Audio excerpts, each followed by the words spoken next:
Degener is on the show. Maris, welcome to the show. I'm really glad to bring Maris Degener on the show today. Wellness Force Radio, episode 94, with women's empowerment and inspirational figure in mental health awareness, Our class speaker for the class of 2016, Maris Degener.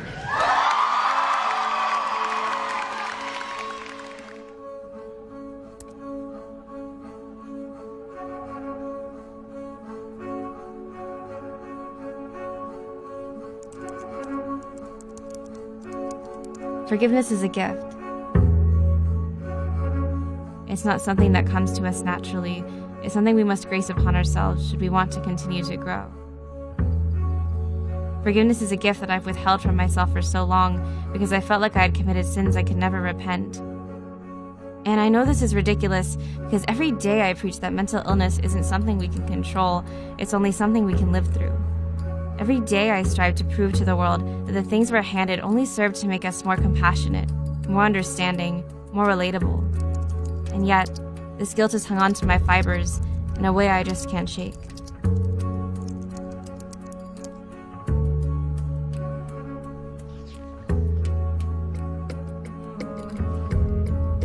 I'm sorry that I was hospitalized the weekend of Mother's Day. The weekend we were supposed to go to a baseball game together and stay in a nice hotel and be a happy family for once. I'm sorry that my mother was sleeping on a hospital bed next to me for days without a shower or a warm meal. I'm sorry I hurt the body and spirit that I now so fiercely protect. I'm sorry for it all, and I still haven't forgiven myself.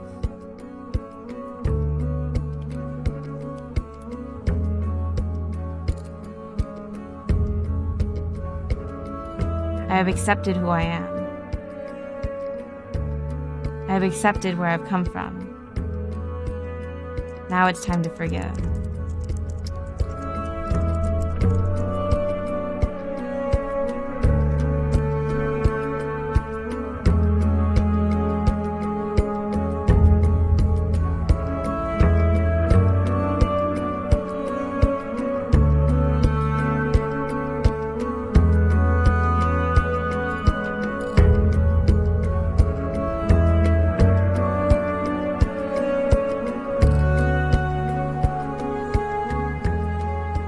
I think it really began when I was younger, and I was in elementary school, and I started dealing with anxiety, and specifically hypochondria. So I was preoccupied with this sense of something's always wrong with me, I have an illness, I'm going to die. And at first it was just kind of bothersome to my family, like, oh, she's just a worrywart, she's always worrying. It was the worst when she would go to bed, because now looking back, she was afraid that she was going to die, right? But I didn't get that at all.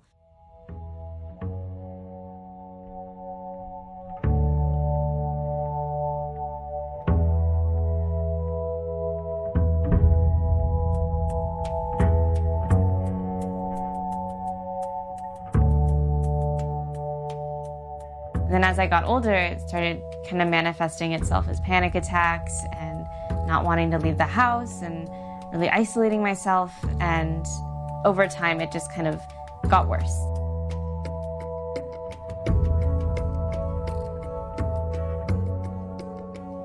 It says, don't look like that. That's something my dad used to say. I would make faces. Well, I mean, Maris, in her early years, her stubbornness came to play pretty quickly. She just had that way about her. There's stubbornness in her. She obviously was a great kid. She did all the good things. She had good friends. She did really well in school. She never really wanted to be out with friends a lot, and so that was her normal ever since she was little. So I didn't think that she was isolating herself. I thought that this is her comfort zone, right? She likes to read a lot. I thought she just had trouble sleeping. I think there's some symbolism here with the two different faces and kind of something about two different images being presented about who I was at the time.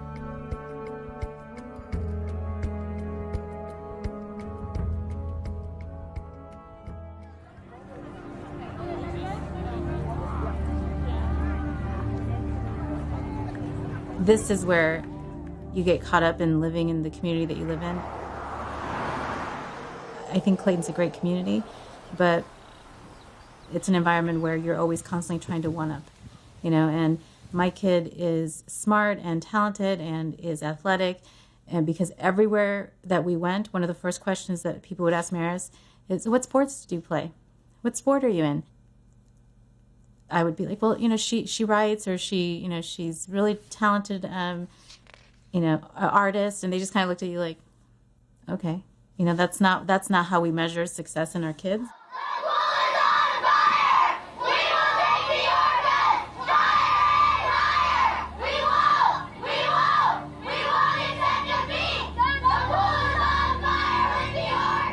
I made her take swimming. She didn't want to be on swim team.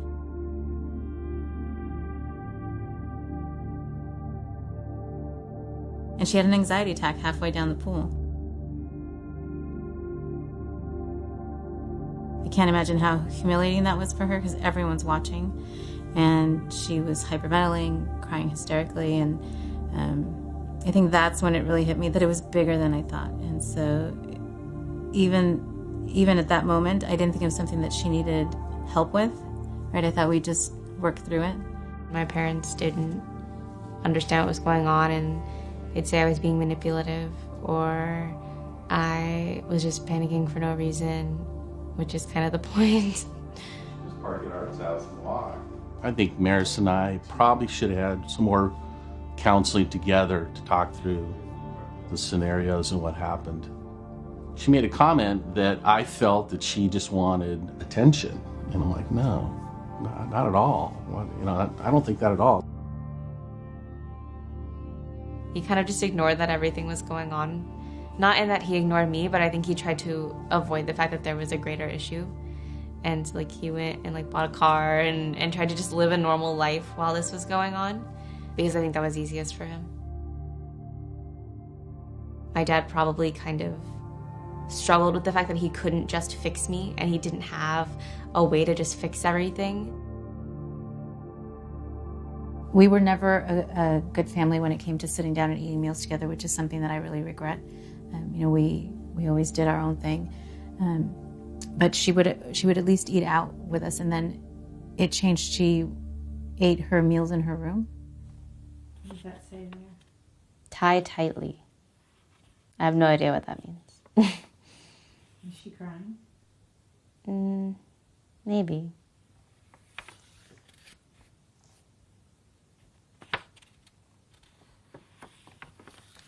If I look back now, looking at her eyes, the eyes are really telling.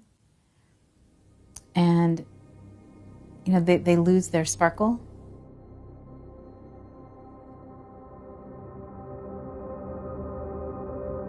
About 2 weeks into her freshman year, I was picking her up. She got in the car, and it was really hot, and she was wearing long sleeves and pants, and I was like, it is so hot, and she pulled up her sleeves, and she had scratch marks again, but I realized that they were perfect cut, and so I looked at her, and I'm like, oh my God, are you cutting yourself?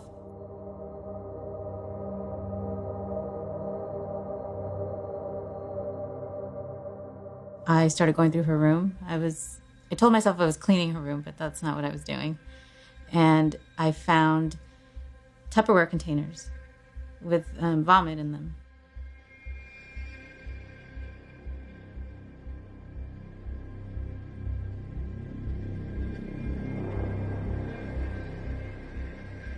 Deep down, if I really am being honest with myself, I knew there was something wrong. But I think I was afraid of what it was, and I didn't know how to deal with it.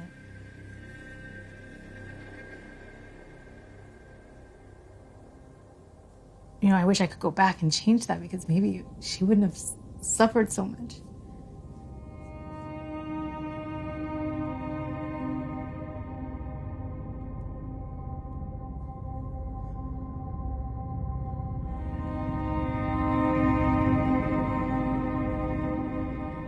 When we realized she had an eating disorder and she was purging, and then we found out she was cutting herself, we thought we could just get her into counseling and hopefully that would take care of it. Of course, we all jumped on the internet trying to do all this research. What does this mean? What does it cause? How do we fix this? We were hoping that would be what would take care of it and get her back on track, but it wasn't. My parents did a good job of finding someone who I think they knew I would feel comfortable opening up to. But I still never did.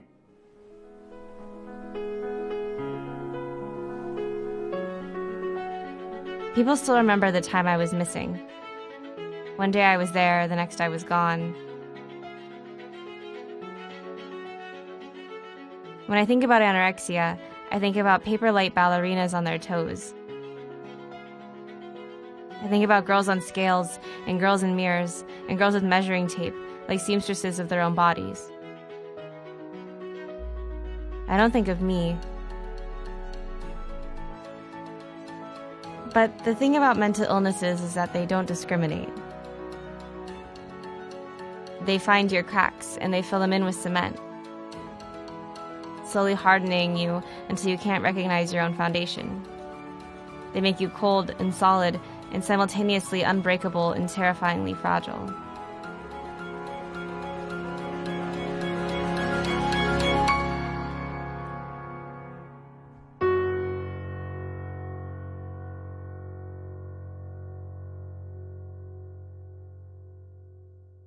She had this gray look about her. Her hair was falling out. She just had this rapid weight loss over about a week, 10 days. Obviously, something else needed to be done. Maris and I had an 11 o'clock appointment, and they, took her vitals to everything, and doctor and I looked, and she said, okay, so I'm going to get her a bed at Lucile Packard Children's Hospital. You need to check her in within 2 hours, and that's not at all what I thought that she was going to say. Her heart rate was so low that they said, she could have had a heart attack in her sleep and died. And I was still in denial because I looked at her and I said, we're going to this Little League game on Sunday. Can she check into the hospital on Monday? And she kind of looked at me like I was crazy, right? And she's like, no, she could die, so you need to get her to the hospital today. I didn't want to go. On the way home, I tried to open the car door and fling myself out just so I could get away. I threatened to run into the hills by my house. Begged my parents, just said I would do anything if they didn't make me go. She was sitting on the floor, and she said, I'm not going. And I said, no, you're going. It's either one way or two ways, because you're going. And finally my dad just picked me up and threw me in the car, and we were on our way to Palo Alto.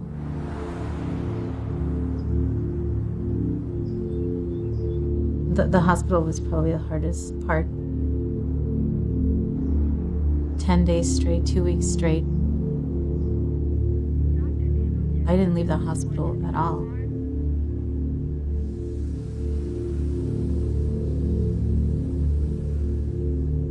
I stayed pretty strong, where Sharon, I think, she kind of goes to this is the worst that's going to happen. And, she could die, she's going to have a heart attack. And I'm like, we're going to be fine.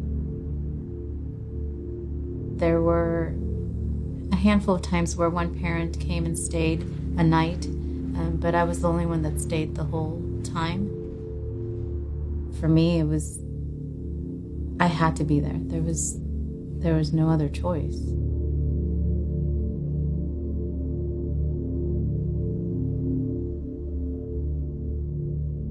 Especially that first night, I kept thinking back to when she was first born, and you have this beautiful little healthy baby, and I kept thinking, how did I let this happen to her? Because my only job was to make sure that she was going to be healthy, and I failed her.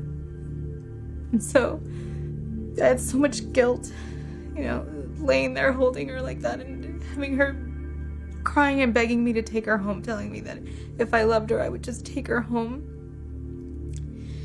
And I just kept telling her, it's because I love you that you're going to be here. And it would have been so much easier for me to just take her home. Because she's a great kid, but in the depth of her illness, she could be so mean. and would say just some awful things to me. And the doctors kept telling me, just know that that's not her, that's the illness talking. They kept saying she might be able to go home tomorrow. And they said that after the second day, and then the third day. And it kept on, and then she started calling us liars and would, yell, you guys are lying to me. I want to go home. And young girls would come in after her and leave before her, and it threw her into this. She literally was two people.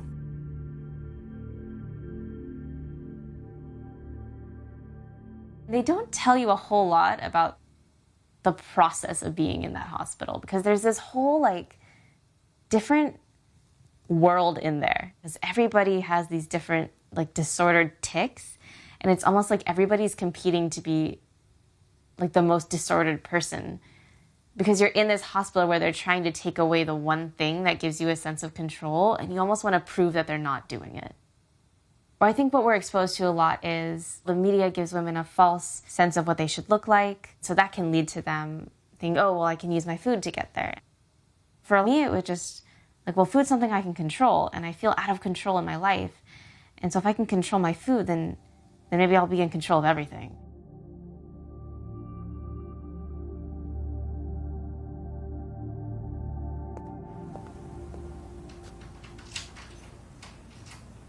The difficulty with eating disorders is that they are not a logical disorder. Individuals use food, lack of food, purging, compensatory behaviors as a way to numb their feelings, as a way to escape their feelings, as a way to maintain control in their environment. From when Maris walked into my office, it was clear, for the first time, it was clear to me that Maris was beyond her years. She has seemed to relate with adults. She seemed to just not relate to her peer group. And that was pretty consistent throughout the course of her life. And I think as development begins in your preteens, that becomes such an important piece of life. And she didn't feel that. And she started to feel like, what's wrong with me? And she didn't really feel like she had a place where she belonged at school. And around this same time, there was a shift in the home where mom went back to work. Now, that happens in many homes. Many parents that have stayed home with their children will return to work when kids start to get older. Absolutely normal. So you put these things together where she's like, where am I? What am I? Where do I belong? What's my role? What am I supposed to do? And you couple that with her anxiety and her high drive for perfection. And, it's kind of this perfect storm for anorexia to culminate. At the hospital, they make you sit to eat your meal, and you have to eat it within, I think it was 20 to 30 minutes. It was so much food, and I thought there's no way she's going to be able to eat that. And it was very methodical. She just sat there, and it was just like a means to an end. Right? She was just going to put this food in her body, and she ate everything on her plate. And I realized she's going to be that perfect patient because she wants to be perfect, and then she wants to get out. The first time I felt a reprieve from my anxieties was actually at the peak of my eating disorder. I wasn't cured. It was just a result of the numbness many experience at the apex of their struggle. I was so malnourished, so depressed, so hopeless. I simply didn't have the capacity for fear. In fact, I was fearless. I felt nothing at all. Not hunger, not pain, not even exhaustion. I barely felt present in my own life.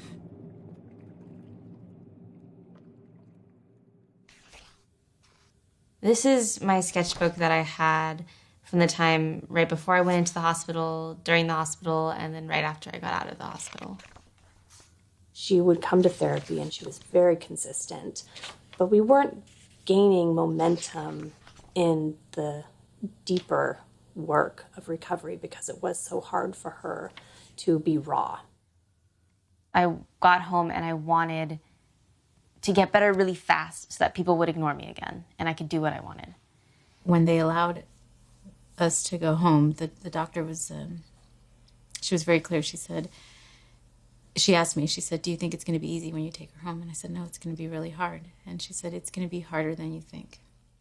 Like over the next few weeks, it was just explosive fights about what I was eating. Explosive fights about what they would put on my plate. Screaming, crying, throwing stuff. Getting her home was like having a newborn again. You had to like feed her every 2 hours, watch her, couldn't leave her alone, which I'm sure was probably something Maris hated, right? We didn't trust her at all.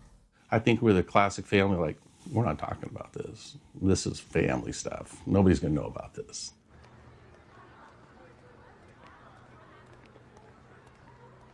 When I first got out of the hospital, I was a freshman in high school.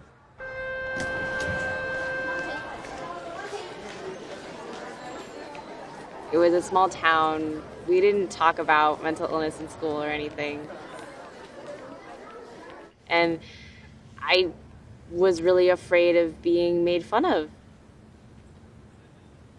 I would just say like, oh, I had a heart problem, or, you know, oh, I had really low blood pressure, and tried to leave it at that. But it was obvious that something was going on. I looked different. I was acting different. My mom would call me to make sure I was eating my lunch at school. My mom wouldn't let me walk places.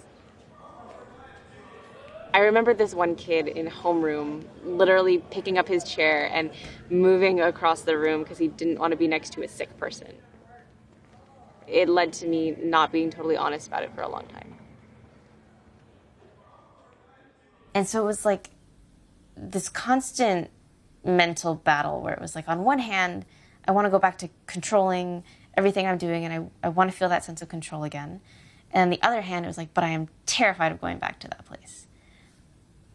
I remember at one point, like they started kind of leaving me alone. Like my vitals had been fine for a while.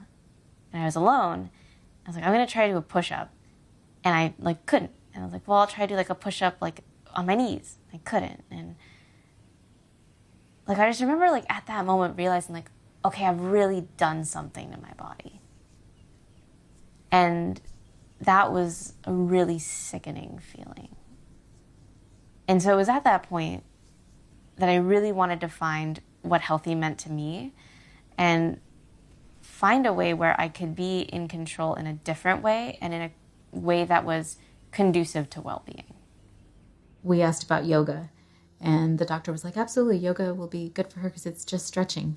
I'm like, okay. I didn't know anything about yoga, so I was like, sure. And she had been at Lululemon, I think, and saw that there was a free Lululemon class at a new studio that was just opening up in Walnut Creek called Just Be.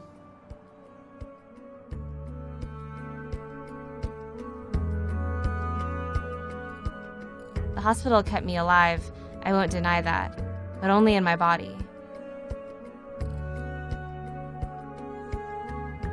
The panic attacks came back once I returned from the hospital. They were violent outbursts of screaming and crying, pulling at my hair and scratching at my skin. The sense of control my disorder had given me, however false, was now gone, and I felt like my body belonged to someone else. I felt feral, like my body was disconnected from my mind.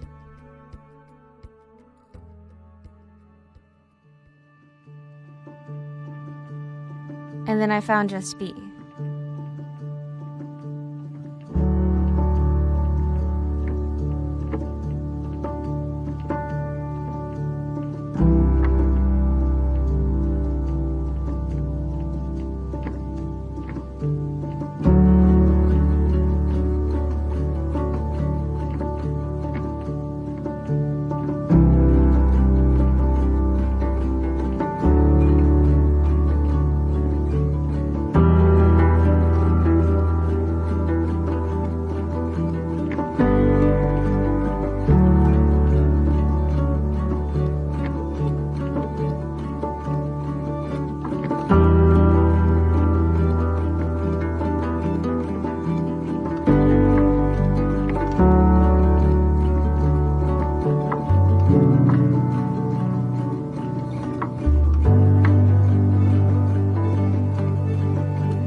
in some way we're looking outside of ourselves for reassurance, for direction.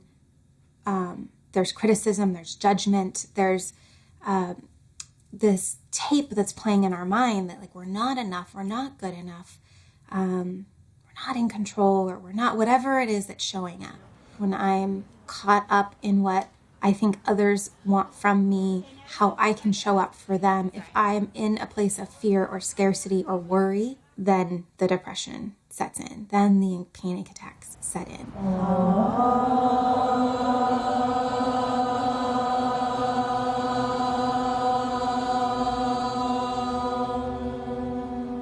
So yoga brings us back to our center. It keeps bringing us back over and over again. We show up on our mat, we do the work, we move through the practice. We create this meditation in motion, or we create challenge and postures to show us what we need to see. It's like a mirror. The mat, the practice is like a reflection of what we need to see. And then from there, the work really starts. That's what originally got me to my mat, was going through all of this, not wanting to wake up in the morning, not feeling inspired, not feeling like I had anything to give or anything to share with anybody. And sorry. And that it just shifts everything. When you start to move your body, you start to loosen up energy. And then you start to see that everything, somebody else sees you, your teacher sees you, and it matters that you're in class and that you're on your mat. And then when you turn around and you get to start to share that with other people, it's absolutely incredible. Yoga lifts that veil and helps us see like, oh, this is the tape that's playing in my mind. And that's not me. Maris has historically struggled with accessing emotions, allowing her emotions to be present. And from what she's told me and my understanding is that being on the mat really allowed her to finally feel the emotion. Maris will tell you that she's clumsy and doesn't have any athletic ability, and she started to find this peace in her body and be able to move, and she started to gain strength, and but not just physical strength, like this emotional and mental strength that she was getting. Maris started to change.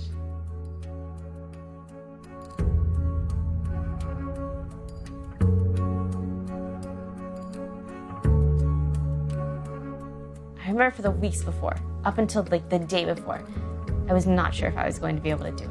And I remember feeling kind of dark about it and kind of like nervous that I wasn't ready, and nervous that I was still kind of too sick to do something that seemed so like pure and good. I guess I worried that I was too hollow, and I wasn't ready to be filled back up again. But she wasn't sure if she wanted to do it, right? So I told her that she should try, and her biggest reservation was that there was a retreat at the end where she would have to go away, and she's not comfortable leaving home. And I said, we'll just get to that. We'll figure that out when we get there. I don't think any 15-year-old could do teacher training. Maris is this like old soul. She was ready. The similarity that both brought us to our mat and both brought us into teacher training to be able to share it was a feeling of being broken. We felt broken. There was a piece of us that we didn't feel like deserved to be healthy and happy. So we destroyed that. Her through an eating disorder and me through drugs and alcohol. We immediately began by just taking a class together, just practicing together. And I remember being in child's pose, crying to myself. And they said, this is the beginning of a journey for you. The teacher training not only was teaching her how to teach yoga, but it was giving her a space to be open and authentic. They had a lot of self-awareness type of work that they were doing. I pretty much cried through the first 3 weeks of teacher training. Just any moment I could. I was just crying because I was so scared and I was so tired. And so she found these women, all of the instructors were women. I don't know all of their stories, but all strong women in their own right. And they just took her in, embraced her. Jenny and the teachers were kind enough to allow me to go on the retreat with them, even though it probably took away a little from everyone else's experience. They knew that Maris needed the comfort for me to be there. And we finished the teacher training with a retreat in Santa Cruz, up in the mountains. And part of it was silent, and we couldn't talk. So there's a lot of reflection there, and just walking in the trees and walking in the mountains, and just for hours alone wandering and thinking. It was unlike anything I had ever experienced. Like, people were there and they were happy to be moving and happy to be feeling in their bodies. And the whole message of the class was about feeling more than being an observer, and feeling more than preoccupying on maybe what you looked like or what this meant or how good you were. And it was more of like, it was just a celebration of sensation. And I slowly fell in love with my cells again. I fell in love with the way movement felt in my body, the contraction of musculature, the breath circulating through my veins. I suddenly wanted nothing more than to feel what feeling alive felt like, to see if I could find that person I thought had died inside of me long before I got to know her.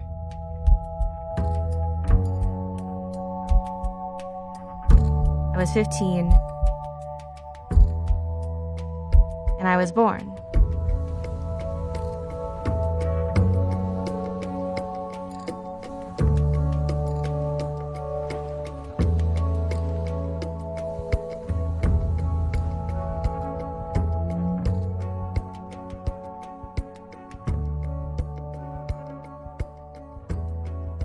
So yoga gave Maris a purpose. It was something that she was passionate about, that she was good at, if you can be good at yoga. But it helped her mentally. You know, it was a time where she could just be with herself and not worry about the outside world. And when I've gone to some of the classes, there's always a message. You know, when I've done yoga in a sports club, there's no message. You're just moving your body. And so Jenny has no idea how grateful I am, because I really think she saved Maris. She gave her something that the doctors couldn't give her, that I couldn't give her.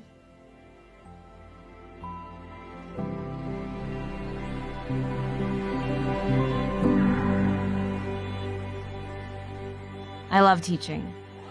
I love teaching anywhere, anyone. Is there anybody in here who's never taken my class before? Crescent moon shape with your body as you reach your top arm forward towards the windows. Big breath. Big breath out. Roll over to your right side. Take a walk. Let's see how slippery this gets. You can curl it in, extend it back, and then spin open into full plank. How's that sound?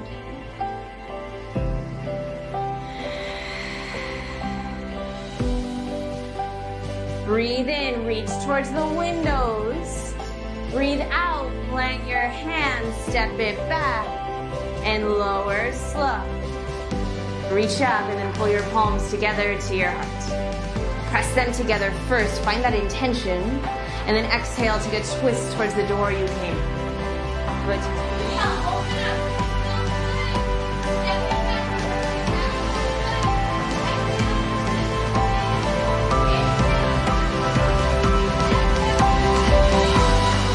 Life is just a series of that cycle.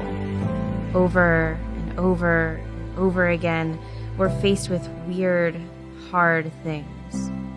And then they become our new comfortable familiar. But that's what makes life interesting. The love, the light in me sees and adores the love and light in each one of you.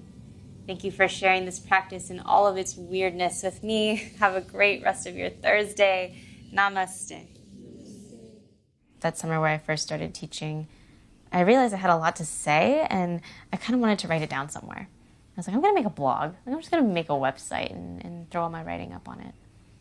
And so I made it, and I started putting up, little blurbs about what I had taught and lessons I had learned while I was teaching.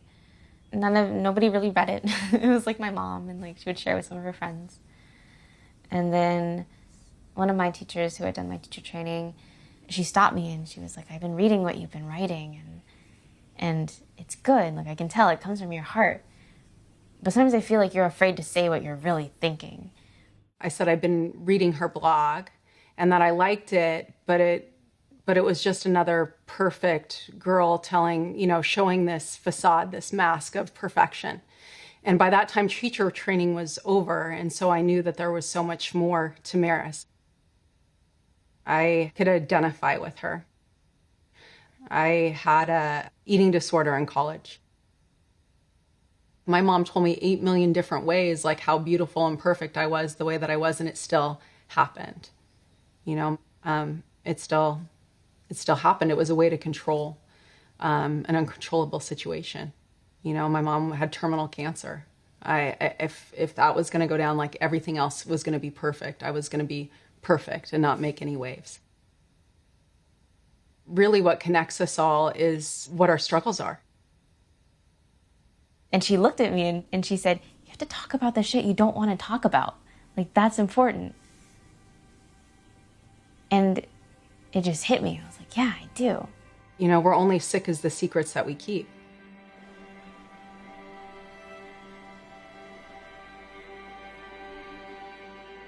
And so I sat down at the computer at the studio and I just wrote everything down. And I titled it, Talk About the Shit You Don't Want to Talk About. When things are all going in the right direction for a while,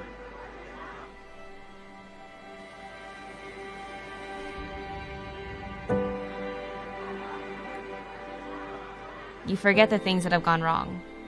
You forget that you're only the person you are at this very moment because of all the things that have tested you. I lived my life, from as long as I can remember through the majority of middle school, riddled with fear. And although it affected my entire way of life, it wasn't something anyone in my family, myself included, talked about. I was anorexic. I know I'm not alone. 1 in 200 American women suffer from anorexia at this very moment. But here's the shit you don't want to talk about. You won't want to get better, not for a long time. You'll think you'll want to get better, and then get scared and won't. You'll try again, and again, and again. You'll slip up, you'll relapse, you'll feel like a failure. But somewhere along the line, you'll find something, just one little thing, that makes getting back up again feel worth it. I think Maris blogging and putting it out there, it keeps her accountable, right? Because she's put it out there that she's struggled with this in the past. And one of her most recent blog posts has been saying it's going to be a lifelong process. And I was so proud of her for that because that's the truth. I mean, I went through it when I was 18 years old, and it's still a struggle every single day.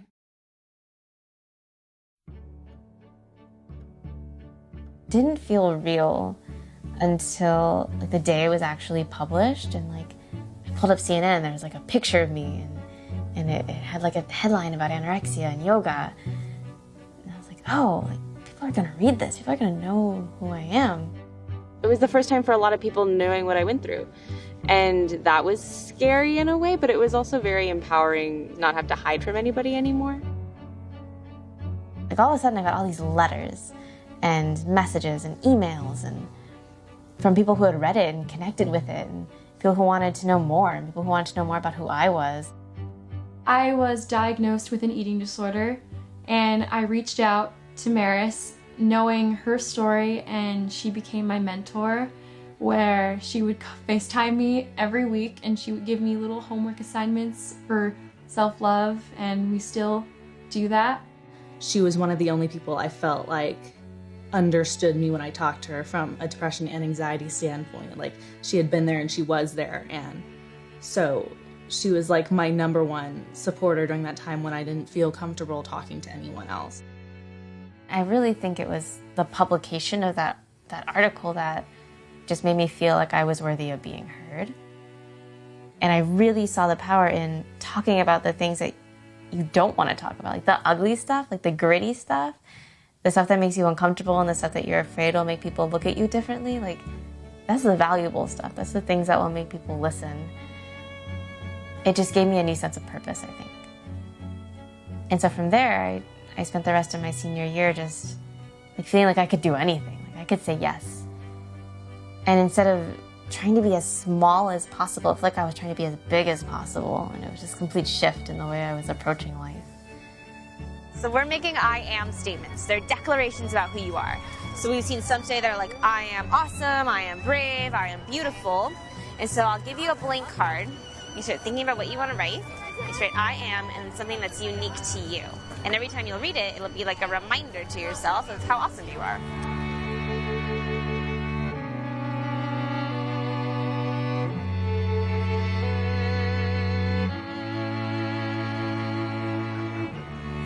I'm Maris. Nice to meet you guys. When I found out that she was coming here, I was really excited actually because I do find her such an inspiration. So I was really excited that I'd actually get to meet her and just like say hi and introduce myself. Start to imagine one dream you have for yourself. Maybe it's to be a soccer superstar. Maybe it's to be a doctor. Maybe it's just to be a kind and happy person.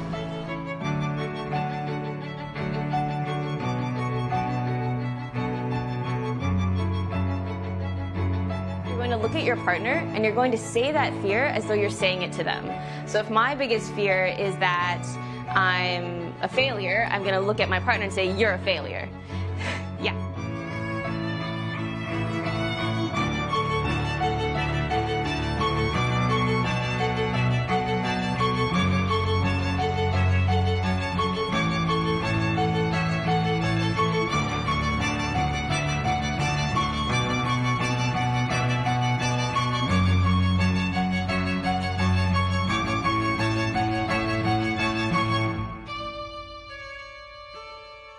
Our class speaker for the class of 2016, Maris Degener.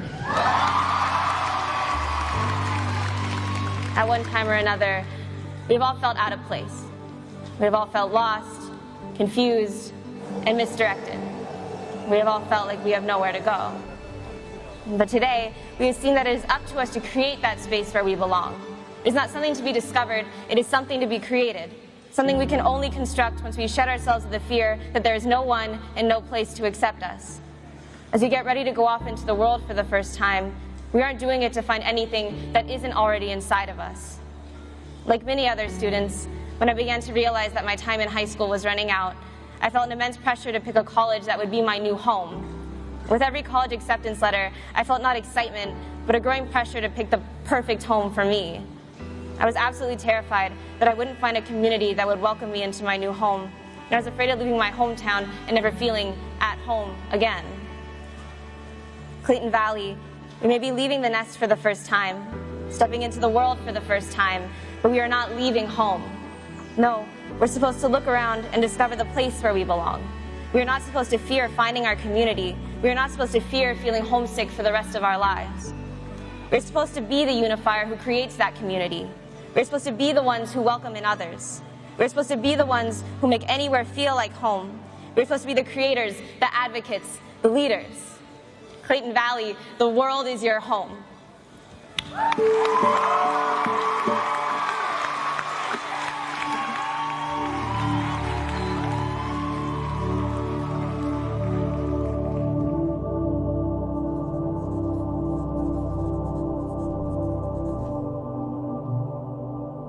Anxiety is not a bad thing.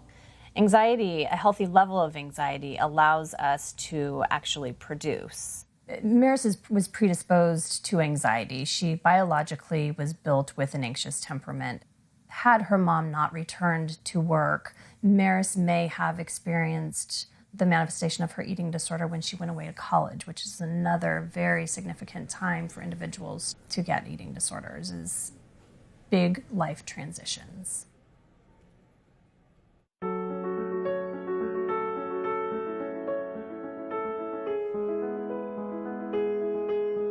I went into college hoping for the best. I wanted to prove that I wasn't like everyone else, and that my disorder was a chapter in my life that had ended with a firm period. Not an ellipses, not a to be continued, not a cliffhanger. In my mind, there was no room for a sequel. And so, the first few weeks of college were a blow to my ego. I found myself feeling out of control, the very reason my life had spiraled into disorder 4 years ago. I found myself calling a friend at midnight one night, crying and telling them I'd realized I was doing things I hadn't done in a long time. "I'm doing bad things," I said desperately into the phone. "I'm being bad." I'd noticed little habits that I thought I'd banished long ago creeping back into my routine. I found myself obsessively dissecting every morsel of food that was put in front of me. Even occasionally peering into the nutritional labels I'd fought so viciously to tear myself away from in the years before. "Am I relapsing?" I sobbed into the phone. "No," he said. "You're not," he explained, "because you notice what's happening, and you care this time. Last time you didn't care. Last time you kept it a secret. Last time you didn't ask for help."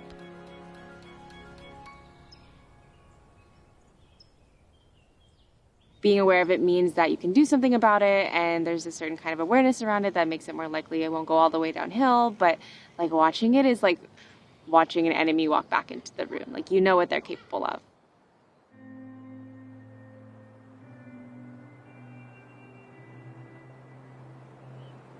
Winters have always been hard for me. When winter began to bear its face again, I felt the fear settle back in my chest. I started to prepare myself for the worst, for the slow depression that would creep its way into my veins as the temperature dropped. I waited for the stress of finals and tests and work and family to culminate once again, to weigh me back down into the abyss I had crawled myself out of again and again every spring. I waited to shiver, to feel myself shaken to the core, to feel goosebumps on my flesh. I waited for the inevitable, the point that came every year where I felt the cold so deep in my bones I stopped feeling anything else.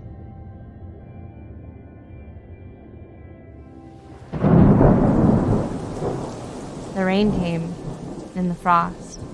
I saw my breath suspended in the air, crystalline and foreboding. But the time never came where the chill hit my center, where it began to weigh me down with that heaviness of the ice. When I normally felt contraction inwards, back into the habits that folded me up until I was so tiny I couldn't be seen, I felt an expansion.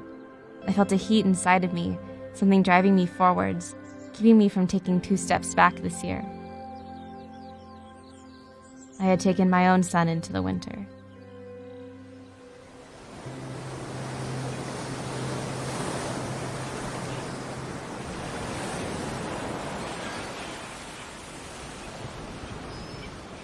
Like, you're never really cured. Like, there's no cure for mental illness right now. I had to remind myself of that, that's just kind of a reality of living with a mental illness, is that it'll come and it'll go and it ebbs and flows, and things will get better. Things will get exponentially better, and you will be exponentially happier, and things will get easier, but they're never going to be flawless. Like, there's never going to be no lingering doubts. There's never going to be smooth sailing completely. There's definitely always going to be imperfect parts of life.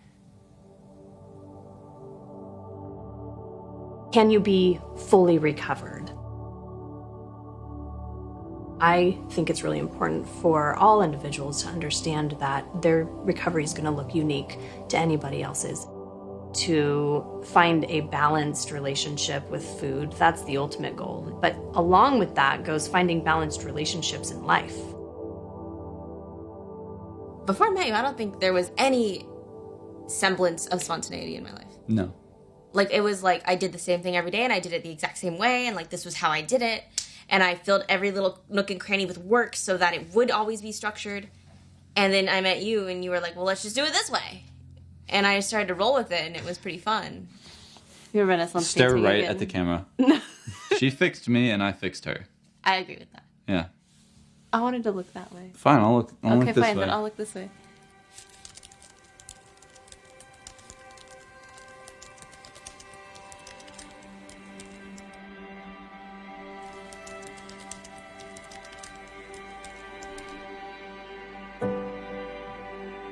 I found the thing I want to stick around and be strong for. I found why everyone was so desperate to keep me alive. Because I meant to teach. And take. And balance and fall down. And breathe and sweat and rest and stretch and melt. Because I meant to live. And I finally know what that means.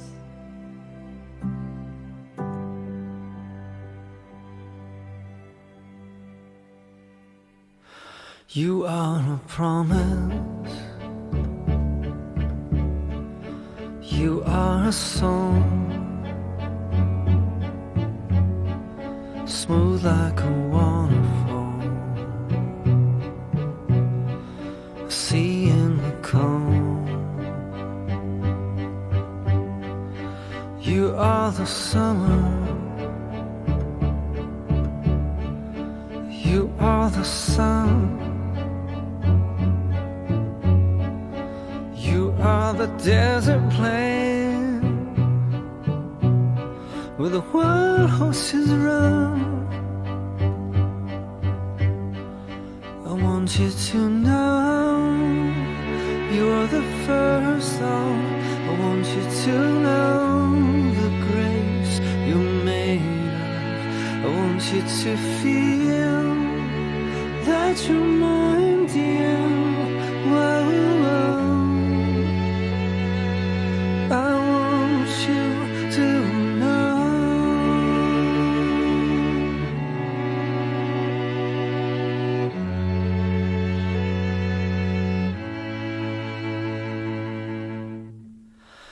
Deep as a valley, sweet as a stream, dark as a storm cloud, and bright as a dream. You are the summer. You are the sun. You are the desert plain where the wild horses run. I want you to know you're the first thought. I want you to know the grace you're made of. I want you to feel that you're mine.